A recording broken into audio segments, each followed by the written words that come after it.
জিদ্দা দূতাবাসের উসিলায় রওনা হলাম। এখন আছে জিদ্দা শহরে। আমার এক সহপাঠীর ও পানের এক্সিটে দেশে যাবে। আমার মেয়াদে এক্সপায়ার হয়ে গেল, তাই ফাইনাল এক্সিটে চলে যাবে। তো এক সপ্তাহ হয়নি, দ্বিতীয় নম্বর মেসেজটি চলে এসেছে।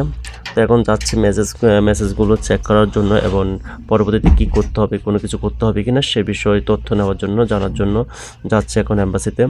তো ফাইনালি আমরা এখন জিদ্দা শহরে আছি, অনেকটা কাছাকাছি, অ্যাম্বাসির কাছাকাছি চলে আসলাম। তো আপনাদের জন্য এখনই সুযোগ, যারা ফাইনাল এক্সিটে যেতে চান এখনই খুব ভালো একটা সুযোগ।